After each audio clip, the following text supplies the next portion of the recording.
Snipe still twerking? Like you still twerking over there, bro? Hell yeah, he got the new slides, bro. He got the new twerk slides. He got the slides over there twerking. Yeah. Doing the Madden Underground T-shirt and slides and nothing else. That's wild. That's wild. But all right, welcome back to the Madden Underground podcast. Your boy Brian James. I'm back with my guy Snipes, B Guard, and Philly guy. What's good, fellas? What's good? What's good? What it do? Hey man, we got a lot to talk about, a lot to unbox. With the last week of the NFL, man. Show them slides. Snipes, you got them. Show the slides. I got Snipes. all the hot takes from this week the NFL. Do you? Because all of them, especially with the Denver Broncos, fire, bro. You got the MU slides. They look fire. Yeah, see, legit, yes, man. Sir. Yes, sir. Okay. Very clean. Clean. Okay. You got the Man Underground slides. That's what's up. See, B Guard, you can't say nothing because we got to address the elephant in the room. Definitely. Cowboys, Giants. Well, actually, I thought we was going to talk about the Houston Oilers. I thought we were going to talk about them for a little bit. I don't know who the Houston Oilers are. But I know I hear a helicopter. The helicopter's outside your house again. Feds is watching. Feds are watching. But definitely, I'm going to talk about that Cowboy Giants game. The Giants were off to a fiery start. They even got off to a somewhat semi-decent start in the Cowboys game, but they couldn't block. I want to blame Daniel Jones, but I need to address that. I got to go first on this one. Okay, right? Okay, go ahead. I got to address that, and I know that B Guard is gonna have a lot to say as well too about this here. But listen, let me address this number one. All right.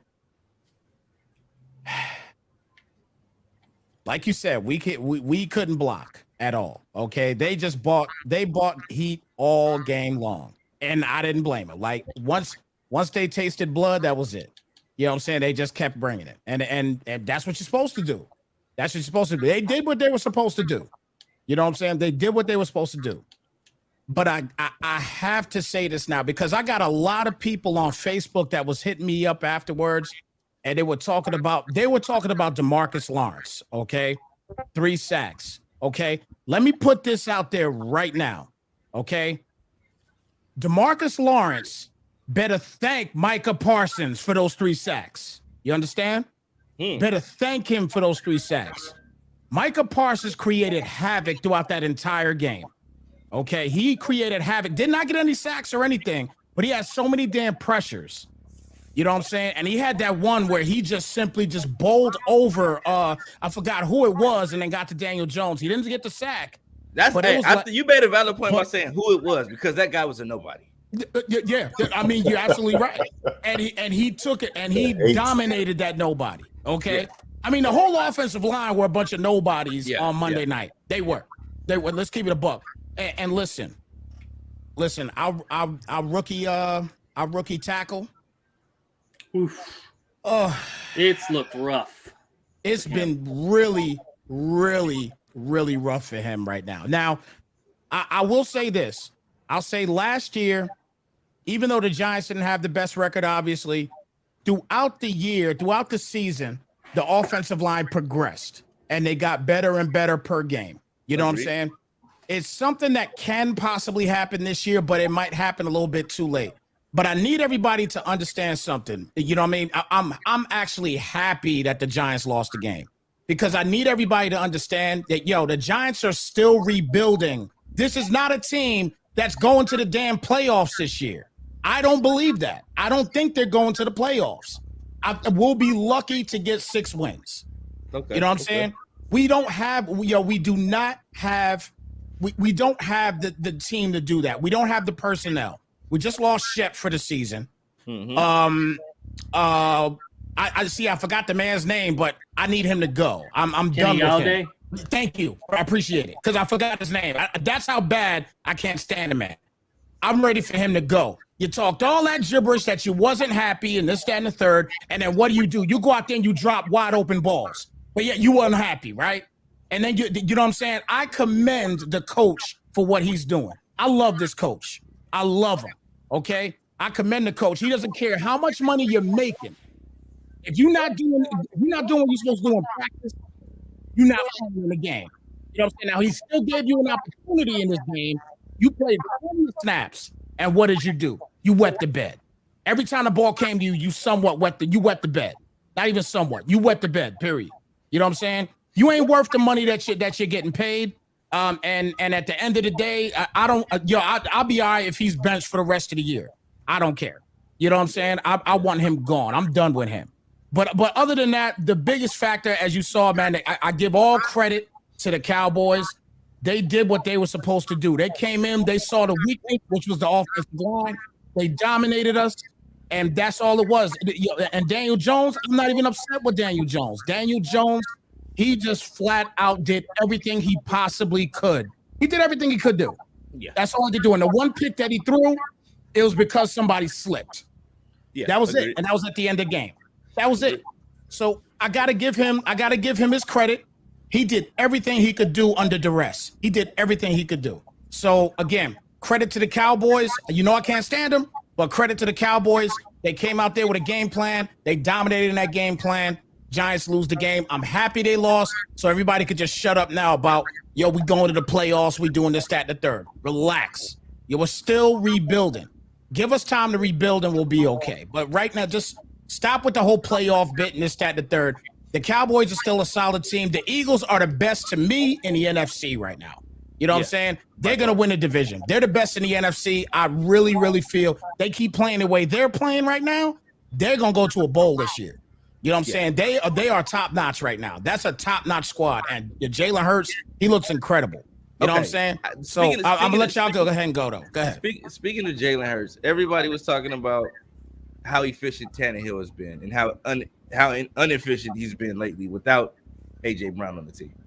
Now, in years past, they talked about how inefficient Jalen Hurts was. But now he has A.J. Brown, and now Jalen Hurts is quite way more efficient, So that shows how good a number one receiver, how important a number one receiver is on your team. Yeah. To have a guy that's that guy. You got to have if you want a quarterback to be successful, he has to have that guy. We see it with Tua, we see it with Hurts, we see it with a couple of other guys. And before you write a quarterback off, get him a number one receiver.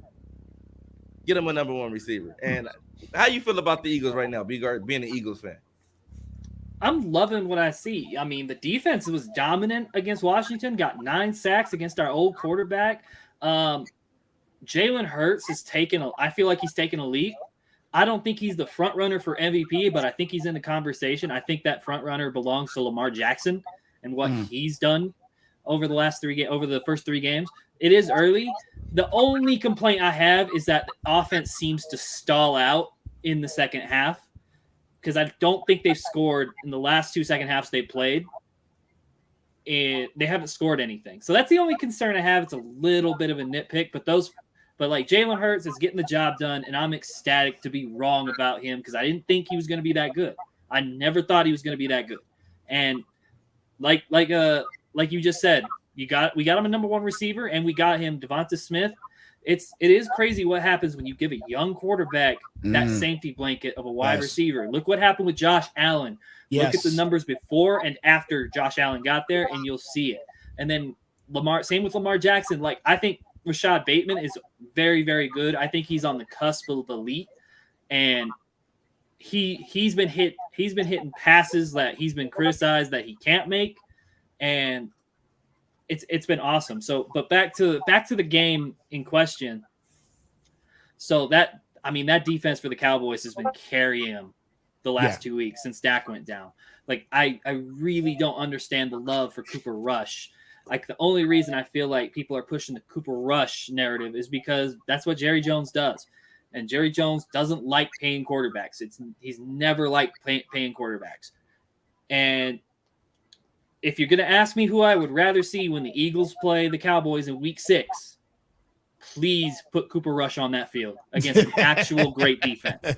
And you will see what happens to Cooper Rush. I agree. But that's basically all I've got to say. The defensive coordinator for the Cowboys is a great defensive coordinator. Coached the guys up in Seattle in their Legion of Boom period. He coached the Falcons to a Super Bowl. he's a really good defensive coordinator.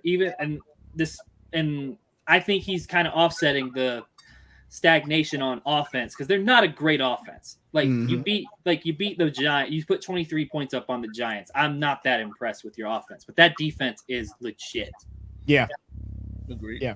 Agree. What about you, Philly? And I do agree. Now I'll let Philly go. I do agree with what B-Guard just said as far as the defense. Hella solid as far as the defense is concerned, but do keep in mind, Cowboys fans, you only beat the Giants by 7 points. You beat the New York Giants by 7 points. Relax. That's all I'm saying. Wow. Well, Brian James, to answer your question, I'm listening to one team that's 3-0.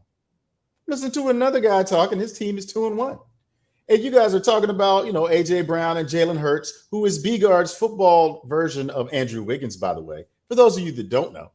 I wouldn't say he's Andrew Wiggins. Yeah, he is. He's somebody. He's another athlete you were wrong about.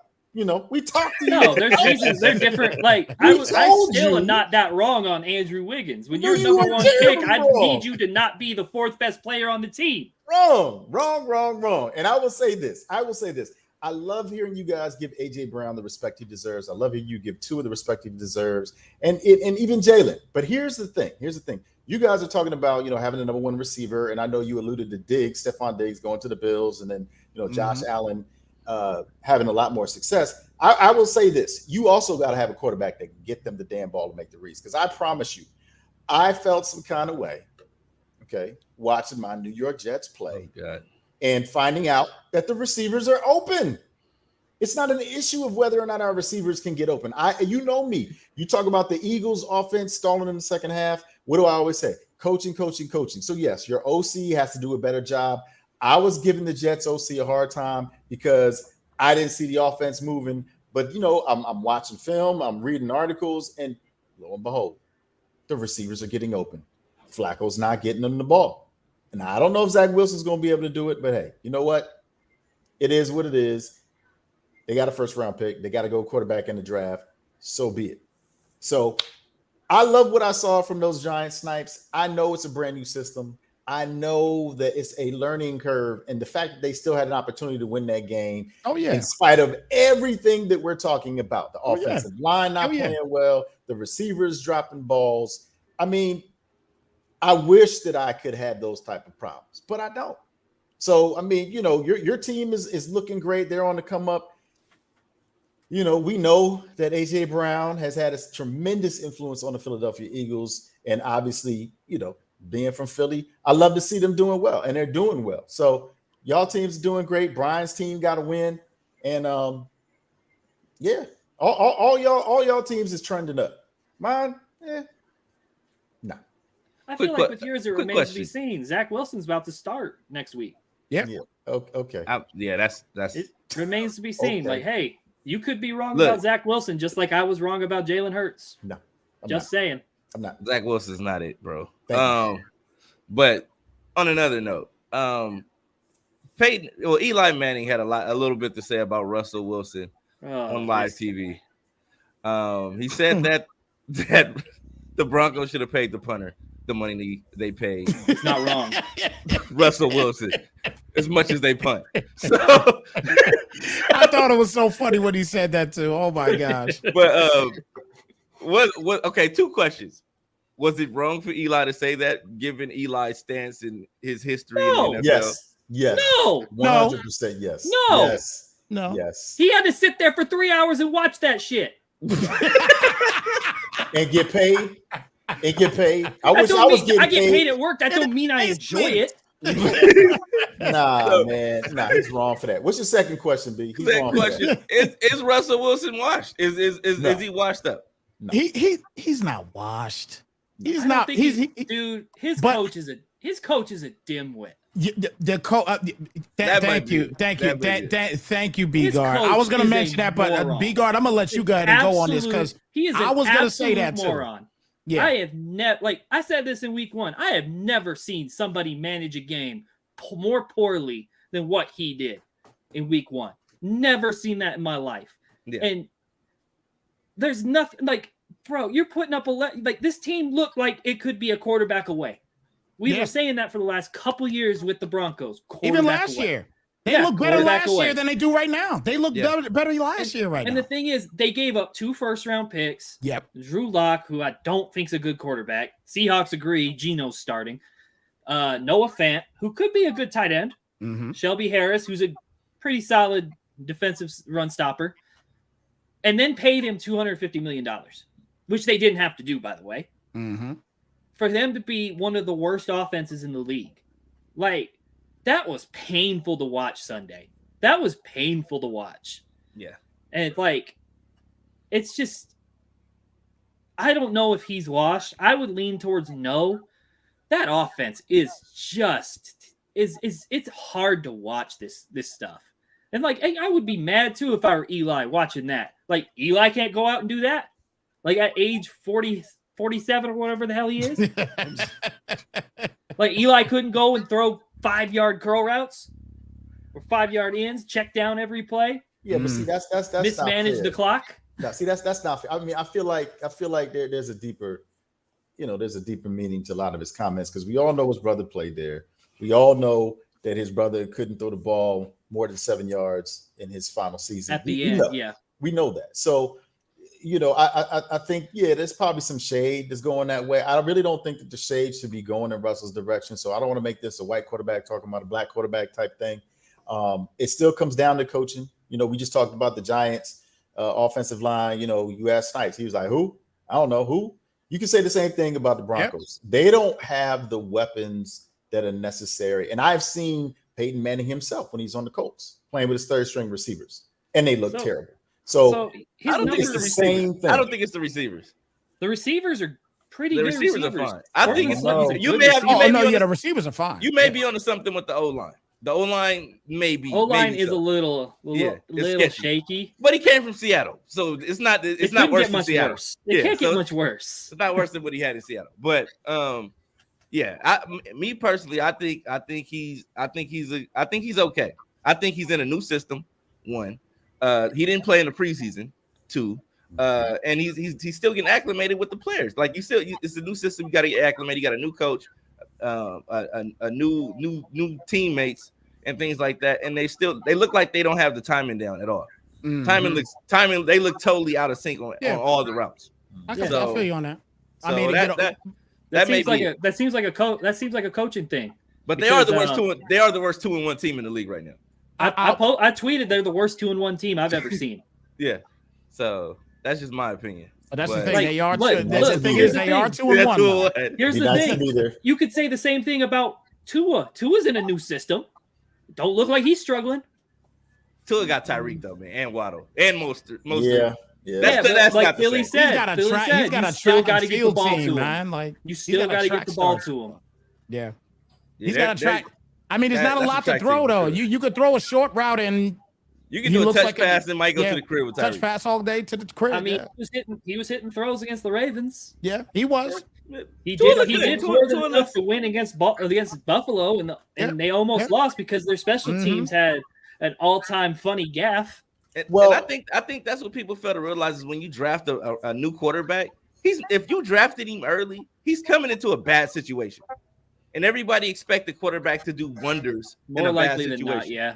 Yeah, so it's not like he's coming like Tua got there. Who did he have when he got there? Jarvis Landry. We see Jarvis Landry hasn't been. I don't even know Landry wasn't there even. He had Devontae Parker. Devontae Parker. Where's Devontae Parker now in New England? He's not even the number 1 receiver there. You know, so he hasn't had any receivers. They struggled in the run game. They haven't had a 1,000-yard rusher in how many years? You know, so I think now that he has weapons, that's where you come from. You come from Alabama having all these weapons, and then you come to a team and then everybody's open at Alabama. Yeah, everybody's open. But I'm like, now you go to a team where nobody's open, and now he finally has some weapons. I think that's what Tua is flourishing right now because of that simple fact. Well, I think it's because he actually has a coach who trusts him. Like Brian Flores, I think it's been documented, was not a big fan of Tua. Like, I don't think he was a big fan of Tua. And then Mike McDaniel comes in, and he's playing to his strengths. He's trusting him to go downfield. Like the Baltimore game, like nobody knew he could go downfield like that. Now, granted, they had to go downfield because they were down so much. Mm-hmm. But it shows that Tua's not a bad quarterback. I think at the very worst, he's Kirk Cousins. at his worst. What he is at his best, I don't know. But it's just like Josh Allen. Josh Allen became the best quarterback in the league the minute he got Stephon Diggs. Like that's what's happening with Tua Tagovailoa. Well, see, that's not fair because Allen got Diggs, but they also had a great system that Daboll put together. You see the potential that it has for the New York Giants. I will say this because nobody's talking about this with the Dolphins. The Bills had half their team playing, and they still almost won that game.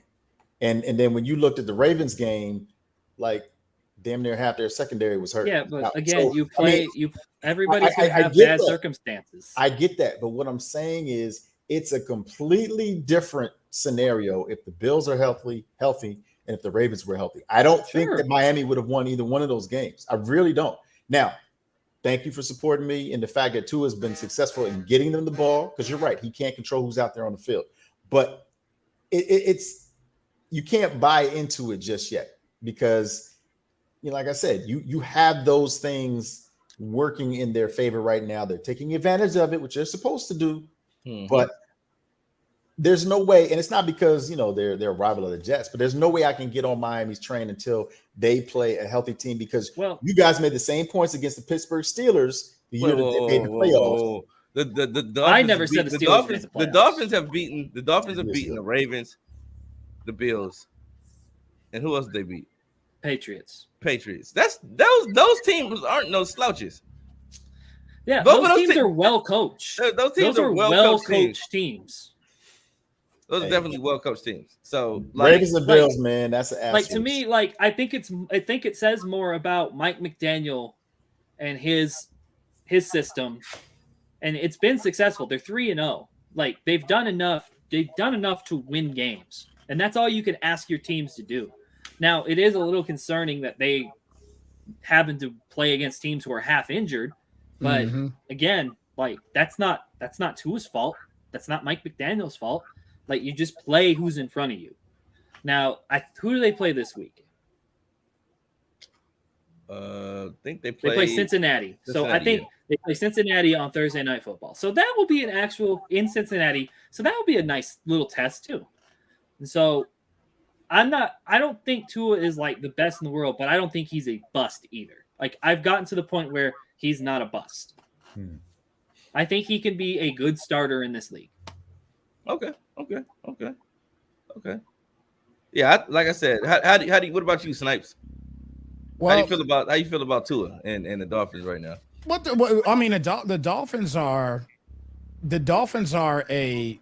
I've said it a million times. They're a track star team, man. Like that, when you got players like Tyreek Hill, when you got Jalen Waddle, Mostert. I mean, you got so many weapons on the offensive side, and defensively, at first it looked like they had some holes, but they're not bad defensively. They're gonna give teams a run for their money, for sure. You know what I'm saying? And I think right now, they're a good team. I'm not gonna say great team yet. I mean, a lot of people that don't realize how difficult it is, to play, for example, to play in Miami. You know what I'm saying? When it's humid out, it ain't the fact of the actual temperature. It's that humidity that you have to play in, and it's difficult. It's a home team factor for them. You know what I'm saying? It's home team advantage for them in that regard. They're 3-0. They're playing solid football thus far. I'm looking forward to see what mid-season, close to the end of the year, when they have to go away to other squads. For example, again, they beat Buffalo this past week. You know what I mean? Congrats to them for that one. But now when they have to go to Buffalo in cold weather, different story. When the playoffs come around, different type of weather. Let's see what their record is. This is a team, in my opinion, I think they're going to have to, their record is going to have to be up there. And you want this thing to go through Miami if you want to do something in the playoffs. And if they got to go to cold weather in the playoffs, they ain't doing nothing. Yeah, they're not doing nothing. That's a concern because weather did play a part in that Buffalo game. Oh, it played a part. Did you see those guys after the game when they were just laying on the field, tired. Stephon Diggs said he had full, not partial, full body cramps. Like everybody on that team was gassed. Like there was nothing they could do. That humidity torched them. That's not something you can prepare for. You can't prep for that. No, you can't. Yes, you do. You don't go partying on South Beach. You can't prep. You can't prep for that. If you say you prep for that, you've never played football. You never played football in your life. You cannot prep. You cannot go game speed. You don't go game speed practice. Look, all I said was they should not have gone out the night before on South Beach and been drinking and having a good time. That's what I said. Well, that's what I said. You want to take my athletic career, Brian James? Talk about you ain't never played football. Tell me about the humidity on the West Coast. Tell me about the humidity on the West Coast. Tell me what Miami. We got various humidities out here. No, it ain't Miami. It ain't Miami. Like the Northeast. Get out of here, man. Well, you know, out here in Arizona, in Arizona, there's no humidity. It's just hot as all heck. You from Jersey, bro. You from Jersey. Do I live in Jersey? No, I'm trying to tell you what I'm talking about. I live in Utah. We don't have that kind of humidity here either. Right? Yeah. No. Florida is on another level of humidity.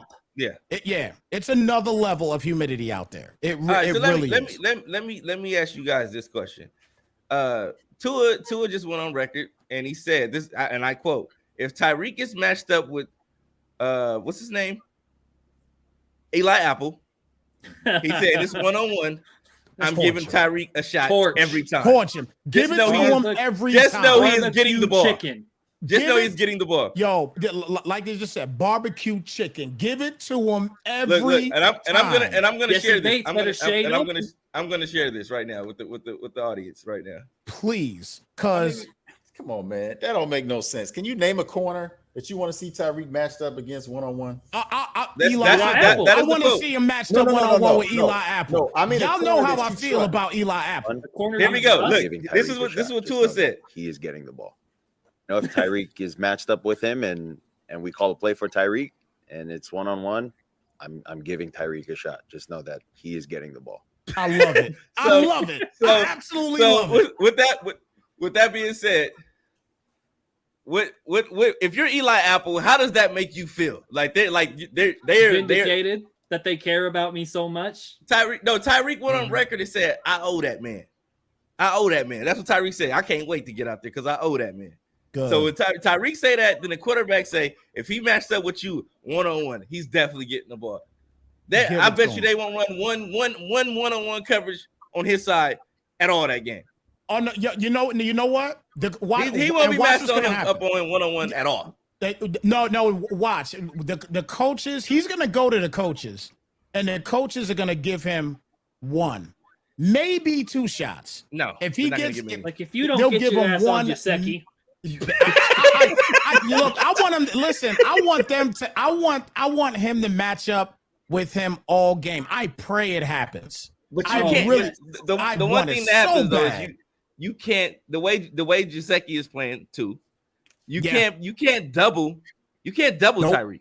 Sure can't. You can't double. You have to pick one. You have to pick one to shade over. Yep. You got to pick one to shade over to with Waddle and Tyreek Hill. You can't do that to both. Yeah, because they're somebody's gonna have a game like that. Because you got to keep in mind they're both top 5 in receiving right now. Yep. Waddle and Tyreek are top 5 in receiving right now, which is crazy. You got two receivers on the same team that are top 5 in receiving. So that's crazy. But you can't double.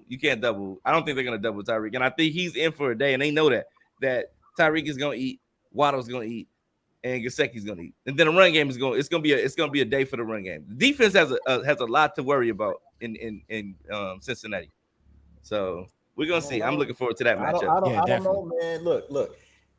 Granted, the Chiefs had a little bit of arrogance about them and didn't really take the Bengals seriously last year.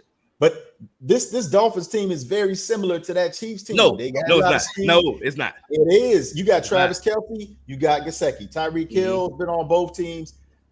I'm just saying. The Chiefs did not have Mostert. The Chiefs did not have the other running back that they had. The Dolphins didn't have Patrick Mahomes. What are we doing? And then the Chiefs didn't. The Chiefs also didn't have the Dolphins defense.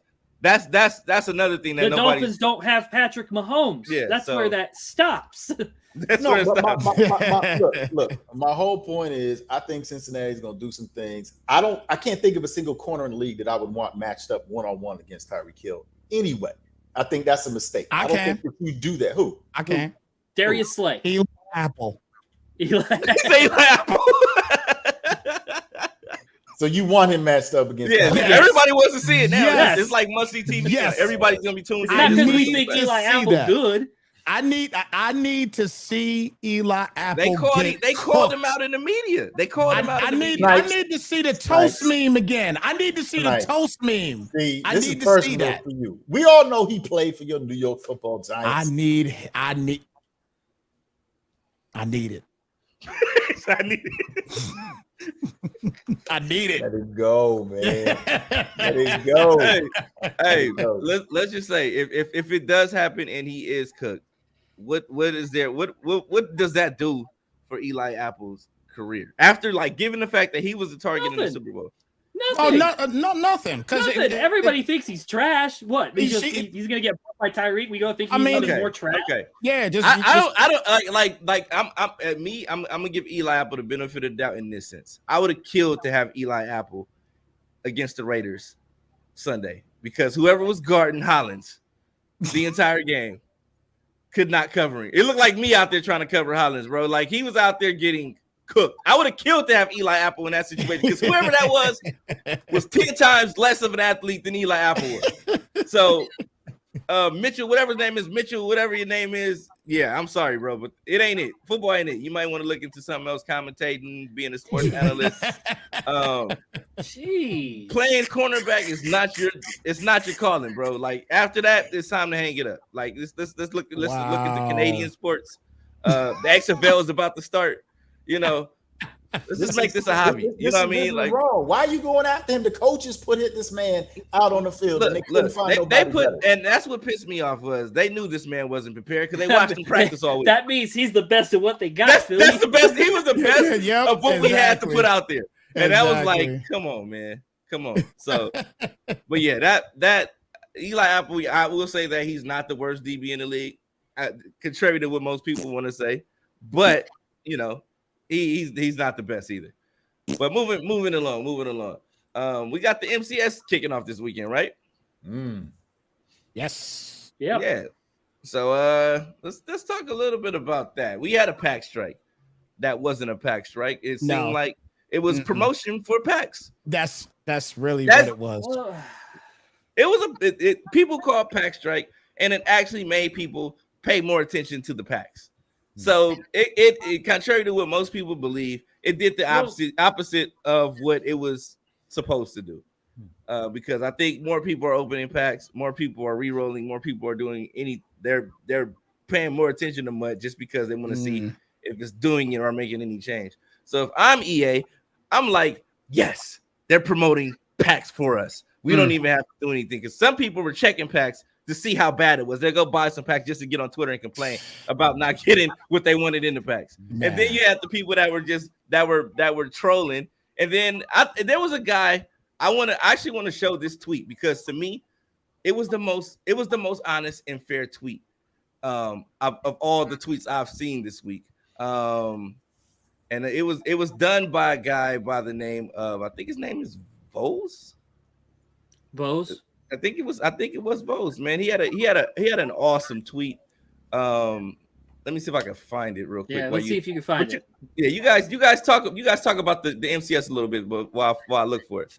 But no, here we go. I found it. It's right here. Great. I want to share it. I want to share it with you guys and with the audience. I thought it was a very entertaining tweet because he went on to say give his honest and real life thoughts about the pack strike, and it was in my opinion, you have to respect it, right? So I'm gonna go ahead and share this. You this can't be right not telling me to rip bundles. All right. Let me exclamation point sub. And then you can tell me to open all the bundles. Stop sharing, unmute, and then You had it. I had it, but it was muted. Hold on. Yeah, then it started talking. You're Eli Appling right now, bro. Yeah, you are You getting gotta tighten that coverage up. You are getting fried. You gotta tighten that coverage up. Right, here we go. Here it is right here. Telling me to rip bundles. All right. Exclamation point sub. And then you can tell me to open all the bundles you want. Come on, baby. Come on, baby. Whoa! Oh yeah, round one. Oh! I told y'all. I said the wrong thing, but I pulled the right card. Come on, baby. Yellow on pack strike. Oh, pack strike. I'm not ripping bundles. I'm on strike. Strike that, Xerxes. Shitters. Yeah, I'm gonna go on a pack strike. Yeah, pack strike these nuts, boy. You can't be nuts. That's what you made us watch, huh? Yeah. I thought that was. If I could put you in timeout, I would. You really just wasted our time with that. Hey, I thought that. You made us wait. You made us wait win. for a pack strike these nuts, huh? That's what you did. Hey, I thought that was amazing. I thought that summed up the pack strike in one tweet. That was one tweet that described the entire pack strike. The most expensive card in the game. I'd be saying that too. Hey, I'm just saying, pack strike it's over, bro. Like it's over. What was the hype about it? Here are my thoughts on the pack strike. The problem with the pack strike is the people who were pushing it were also pushing the new content that EA was dropping. Yeah. So here's the inherent problem with that. So, okay, you want to highlight the new cards and you want to use gameplay with the new cards. How do you think 95% of your viewers are going to go get those cards? They don't have like 10 million coins and a coin sponsor backing those guys, backing the regular Madden player. They're going to go rip packs. They're going to go buy packs. So like the pack strike I felt was already on like shaky ground to begin with. But then when the YouTubers like the very next day, it's like, oh, hey, by the way, here are the new cards, but don't buy packs to get them. Don't buy packs to get them. It's hypocrisy. Hashtag spike pack strike these nuts. That should be a new hashtag. And I think you go ahead and do that. I heard you, B. I'm all aboard with that. Hey, I'm all aboard. But like I said, pack strike these nuts. You walk right into that. You know better, man. I know better. You know better. Yeah, that's just let him wear himself out, bro. Just let him wear himself out. Strike these nuts. But but shout out to the sponsors and future sponsors. Right. Right. You played that video. Those sponsors saw that. Yeah. Okay. I'm not interested. We've seen enough. Hey, I don't know why I was so entertained by that. I thought it was the most entertaining thing on the internet at the particular time. In that moment, and when that tweet was fired off. What time did you see that tweet? It had to be about whenever I retweeted it. So what time did I retweet it? It was about I don't know. It's got to be early in the morning. Bro. It was on the 26th. It had to be early in the morning. Probably like 5, 6. Yeah, that's probably why you thought it was so funny. And it was hilarious. I thought it was hilarious. Also, there was the Dreamy tweet I retweeted too. It was actually hilarious because he called the game WWF because of what the right tackle did. But the right tackle. But we're gonna get into gameplay and Madden in a little bit. But yeah, we got the MCS this weekend. A lot of players are gonna be competing. Pack Strike didn't hold anybody or set anybody back. A lot of players have been complaining because they didn't get the coins from their season games. That was funny. Like EA wasn't going to do nothing in response. Yeah. They were just like, okay, guys, here's your better packs, guys. Hey, so y'all were like, hey, you guys know that season's coins. Yeah, they do. They're the ones who did it. Yeah. So my thing is, how do you guys feel about the weekend coming up? Do you think it's going to be a competitive weekend? Do you think it's something that it's going to be business as usual? We're going to have something that's going to be game changing that happens this weekend. I think it's gonna be business as usual. To answer it quick, I think it's gonna be business as usual. I just want the MCS to be more entertaining. Like it's just like it's nothing to get excited about. I agree. Well, like what? I thought it was like they can do more. I mean, like there's like the hype around it. Like there's no hype. Like there's no like anticipation. Like nobody's anticipating anything outside of the guys that are gonna waste all their money, play, lose, and then be like complain. But it's like the anticipation. There's nothing to get up for. Like oh, you know what? This year I don't know. Like I just don't feel that energy. Like the first tournament, I felt that energy. Like everybody felt like, oh yeah, this and that. But yeah, now it's like that energy just gone. Like there's no real incentive to like stream your games. Like a lot, like when the most recent MCS tournament took place, I didn't know everybody who was in the final 8. I didn't know, like, because nobody streams their games because they don't care about that stuff, and I strongly suggest that they do, because that's where like the real money is going to be. Like, what happens when you don't make a final 8? You just wasted your time. Like, I think they should make streaming some mandatory. Guys who have figured it out, like Skimbo's figured it out, Dubby's figured it out. Like those guys have figured it out. Like people will sub to watch those games. If you turn that on to sub only mode and you're a big name in the Madden community, you will get subs. I think like it should Clef does that. Clef has figured that out. Yeah. Like I just wish more Madden players would do that, because like in the end it will help them and build their brands. Like that's a month subscription that you have to get to watch those games, like the sub only mode. Or I think they should make subbing mandatory. I think they should make it mandatory for like a competitive game. MCS. Sure, in a competitive game, make it mandatory. I'm not going to sub to you just to watch you play much. Well, EA can't make it mandatory. EA can't. I think, and that's what I think the players should do. And if EA wants to step in and say, hey, we'd rather you not do this, then they need to come in and incentivize them not to do it. For streaming. Yeah. So that's the thing. If you're gonna tell somebody they have to do it, then there has to be some compensation for them doing it. You know, but if you're gonna do it like Clef does and the other players B-Guard name, I thought it was genius when I saw Clef make his stream sub only. Like, if you want to see me play these MCS games, you want to scout me, you gonna have to pay to see me play. And that way it's like, okay, well, I'm probably making, if you depending on the run you make, you know, you may make just as much as you could have made in the tournament. In the tournament, depending on how many people sub. So you're right. And you know, Clef had about, I think, 200-300 people watching, and the sub only stream. You know, so ain't no telling how many people was in and out of there subbing in just to see what he's playing or who was watching, who they were playing, or people they knew that he was playing against. So yeah, that's smart. If you're a Madden player and you're streaming your game and you don't have it on sub only, then what are you doing? You know, that's just my opinion. This is my opinion. So but you know, it to each his own. How you feel about it, Philly? Well, I mean, look, it'll be business as usual, like Snipe said. But if you want to keep it real, look, setting is all Madden. You play on regs. You throw everybody in the pot. You see who comes out on top. No preferential treatment for being a MUT champion or anything else like that. You just give everybody an opportunity. Don't try to manipulate the matchups and the seedings and nothing like that. You know what I'm saying? You just let everybody just get at it. They got their squads. It's regs. It's all Madden. And then you see who comes out on top. That's all I'm saying. You've talked about it enough on the show, B. James, about how much fun you had in the Regs tournament that you played in. You talked about that. I played in the Regs tournament, but I enjoyed the Draft Champions tournament where there were no abilities. It was just straight up. There you go. Everybody had the same opportunity. That too.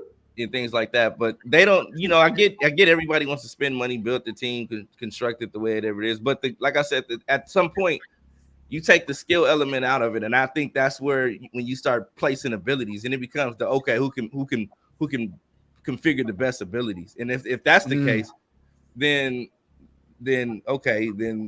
is it really skill based? If you got a guy who has a DB that's diving for him, opposed to him clicking on making a play himself, you know, just certain things. Or if you make a linebacker unable to jump, or unless he has this particular ability, or DBs can't make certain plays on the ball unless they have this particular ability. It should be just let's just have the gameplay be the gameplay, and let's rock. You know what I mean? Like, and I think that's where the disconnect is because in other games like Call of Duty and things like that. I know it's a shooter, but you know it's not based on abilities. You know what I mean? It's more so skill. You know, 2K to a certain extent they have abilities because you have, you know, the different the archetypes with the players that you use, but that's different because it's a team effort. You know what I'm saying? Yeah. You have it's a team game. It's not like a one-on-one particular thing. But you know, I just feel like with Madden, it could be way bigger than what it is.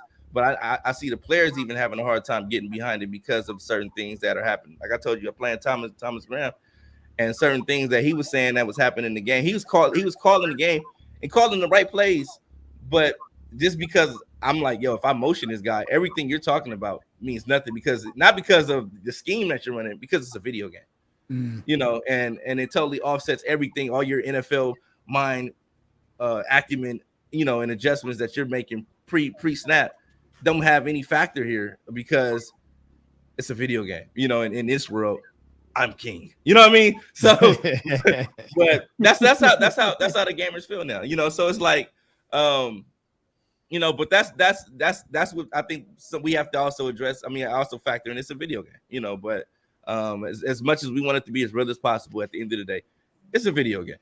And it's gonna have it's all coding and things like that. And some of the coding is gonna be wrong, but at the end of the day, it should be skill based as much as possible, in my opinion. Should be. Yep. So, but any other news? We had the Madden Underground game of the week. Yes, we did. Had a great game. Between Illuminati, Cal Bear. We have Black Phoenix on the call. First time. He did a great job. Great job. Yes, a lot of people was tweeting me, giving them kudos and compliments and things like that. So we'll be having him back a lot more. Also, we gotta talk about that game though, man. Cal Bear, he looked like he made the plays to win the game. He made a lot of plays that we thought that he was gonna do that was necessary to win the game. What was the difference, Philly guy? Well, I mean, I think the difference was it was all feast or famine for him. I mean, we saw it consistently. We saw that on those critical downs, he just couldn't get the stops. We talked about the two receivers that seemed to be eating that whole game, and one of them was Travis Kelce. And so when you have Travis Kelce and Elijah Moore out on the field, there was one play in particular where Travis Kelce caught the ball. It probably should have been intercepted. He threw it in like triple coverage on the right-hand side. You know, that was a big play, but there was other situations where Kelce was getting one-on-ones, and you can absolutely not allow that to happen. So I just felt like, you know, Cal Bear had his opportunities, and yeah, you can say the game didn't break in his way, but because, you know, he didn't double Kelce in certain situations, it was just a big play potential of Illuminati that enabled him to win that game. So, you know, hats off to him. It was great. It was great. It was a great game. It was a great game. What about you, Snipes? I mean, I'll tell you what, man. You know, we sat there behind the scenes, and we were watching the game, and you know, I was getting excited with a whole bunch of the plays that went down in the game, man. But the one thing I'll tell you right now that I've realized, watching this game, and we've talked about it before. I've heard Philly talk about it. You know what I'm saying? I heard you talk about it too as well, B. James, that, you know, this year's game, man, so, you know, watching what Travis Kelce did in that game, and again, he just got that acquisition. So watching what Travis Kelce did in that game was, it was just like, I was in awe with it, because now after that game, I realized, just starting to watch other people after that game, I started watching other people, and I'm like, okay, so this year is really not about speed. No, it ain't about speed. No, not at all. No. It's not about speed. You're basically playing NBA 2K23 out there. It's box out and go get them. That's all it is. You go get a big receiver. You know what I'm saying? He could be 88 speed. It doesn't even matter. Just go get a big receiver, box him out all game. You know what I'm saying? I mean, and because the ad catches, as as my guy was saying, like they're crazy this year. So until that, I don't think it's going to get patched at all or nothing. But I don't think that's a necessary thing to really even patch it this year like that. But the ad catches are so crazy. What are you worrying about speed for? You know what I mean? That's kind of the take that I got out of that game, man. And seeing what Illuminati did, man. I mean, it hats off to him. It was a great game. But Cal Bear had every shot, man. He's definitely Cal Bear is probably, I would probably say top 5, top 6 in the league, man. He's a solid player. He's a solid player, man. He had every opportunity to win that game. You know what I mean? But that's only one game. That's the way we got to kind of look at it, because these guys play twice a year. Yeah. So that's the great thing about it. That's what's gonna make. That's what makes this. They're creating a Madden 23 rivalry here at Madden Underground. They're creating that for PS5. They're creating that rivalry. And now when these guys play, even if we're not broadcasting it, everybody's gonna want to tune in. You know what I'm saying? So it's just one of those things now that now that we broadcasted it and they saw it. And people saw it. It's like, okay, these cats are playing. Are they going to put it on Madden Underground? Nah. Okay. Well, you know what? Let me find out who's streaming it. I need to watch this game. You know what I'm saying? Sure. Goes right back to what B-Gar was just saying a second ago, talking about talking about these players, streaming their games and everything else. Regardless on how much I lose, I stream every single game. You know what I'm saying? I stream every game because somebody's watching, regardless if I'm getting my behind whooped or not. Somebody's watching, you know what I'm saying? You might have somebody teach you something. You might have somebody, tell you something on stream and you go and implement it and it might help you. You never know. You know what I'm saying? So at the end of the day, though, at the bottom line with that game, it was an excellent ball game, man. I was happy to be there for the call with both of them. And man, I'm looking forward to more, man. We got a big Xbox one next week. I'm sure you got to talk about later on also. Definitely. Speaking of that, we got Beast versus wide receiver Woody. Beast is still sorting some things out in the league with his team, but on prime time may bring out the best in you. Yeah. But wide receiver Woody has been on the tear. That's a tall order. That's a tall order. Yeah, that's a huge ask. But you got a prime time game. Beast has an opportunity to take out a Goliath of a player in the league in wide receiver Woody. We'll see if he's able to do it, but we'll definitely be here calling that game on Monday. So make sure you guys keep it locked and tune in, and we'll make sure you guys are able to catch this game in real time and see how it all turns out. But with that being said, we got any week 4 predictions from you guys? Anybody wants to say who's gonna be hot this week, who's not, who's a team you want to stay away from this week? I'll tell you a game that I'm actually interested in. I'm really interested in I'm interested in actually the game tomorrow night. I'm interested to see how the Dolphins are gonna do their thing. Are they gonna continue to do their thing or not? You know what I'm saying? Are they gonna have that that dog mentality and go out there and do what everybody is probably right now thinking you should do? You know what I'm saying? You should dominate. That's what people are thinking. But we'll see what happens. But I think one of the biggest games this weekend, man, is going to be Baltimore and Buffalo. I think that's going to be a big game. That is going to be a game that if Lamar Jackson has looked absolutely fantastic in these past 3 weeks, if he does it here against this defense of Buffalo, he earned at least $250 million guaranteed. Yeah, because I think Buffalo is one of those teams that always give Lamar trouble. I think, that's a team that defensively, and I think with them having Von Miller, and the young boys on the edge, I think they're going to give Lamar trouble. But if he's able to make plays in spite of that, I think you can't help. He's done nothing this year but increase his value as a quarterback in the NFL and into the Baltimore Ravens. So it's like I saw a stat this morning with Lamar Jackson. Mm-hmm. That man has 85% of their scoring, pretty much. Yeah, he's 85%. He's tied for fourth in rushing yards too. Yeah, not amongst quarterbacks in the NFL. In the NFL, yeah. I mean, so y'all tell I think he worth leads in passing yards too. Yeah, he ain't worth $250 million guaranteed.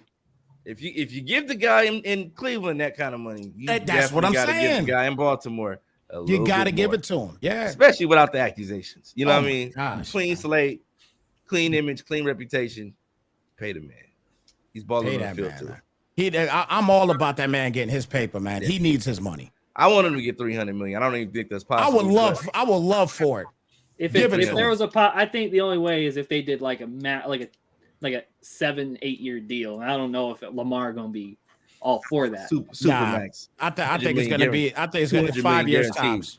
Yeah, 300 million, 200 million guaranteed. Give it to him. Yeah. So the game I'm interested in, obviously, Philadelphia versus Jacksonville. Doug Peterson coming home. I'm wondering what kind of reception he's gonna get. Oh, I think he should kill him. I don't think we should kill him. I don't think you should. But it's Philly. But it is Philly. It is Philly. It's Philly. You ain't with Philly no more. You against Philly. That's what it is. That's true. Period. Now, who's going to win the game, though? Who's going to win that game? Oh, Philadelphia. Philly going to win that game. I don't know, man. I don't Philly know. Gonna win that game. Like the Jaguars beat up on a banged up Chargers team, which was kind of shocking the way they got stomped out. But they got stumped out. They are banged up, though. They're banged up bad. The quarterback is looking pretty good right now. Trevor Lawrence, imagine what happens when you don't have Urban Meyer coaching him. Yeah.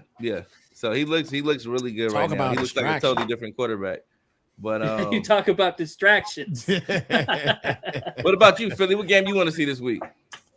Well, that Jags Philly game is going to be a good one. I don't think they're going to boo Doug Peterson like that. I hope they don't. I really don't think that they will. But I will say that I got to keep my eye on that Chiefs-Bucks game. I really do, because Aaron Rodgers made some comments about the Jumbotron, and that's all everybody wants to talk about is the Jumbotron. But this was supposed to be for a couple years, and they've been on the cover of Madden, so this was supposed to be like the old generational rivalry. Right. And the new blood coming in, the passing of the torch. And I think they're still going to try to set it like that. But I'm really interested to see how Tampa Bay plays, because we know that they weren't at full strength against the Packers, and yet they still had an opportunity to win that game as well. A lot of low scoring games, this past weekend. But I really want to see, because Todd Bowles used to be the Jets coach. And so he has more of a ball control offense. We know that they've been running the ball a lot, even when Mike Evans was there. But I'm really looking forward to seeing that matchup because of the coaching aspect. And I really want to see how these two teams attack each other. I think it's going to be fun to watch. Obviously, it's going to be the Sunday night game as well as it should be. But I'm looking forward to watching that game. And as for Lamar Jackson, I'm pretty sure I told y'all this was going to be his coming out tour before the season started. I told y'all that man was going to be putting on a show. Told y'all that. You said that. You said, hey, kudos to you, man. I said from rip. I said at least 250 million. I've said it from rip. And I know some people sounded off on me like I was crazy. At least 250 million. That man is worth every penny of it if you are a Raven. Period. He's worth it. You got to give it to him. But I want to see him go somewhere where he's actually going to have a lot of weapons and have people that love him and want to build. They could do it at Baltimore. Type of environment for him to be successful. They could do it in Baltimore. If they give him that money, if they give him that money, they will build around him. They will do that. Why haven't they done it already? You're right.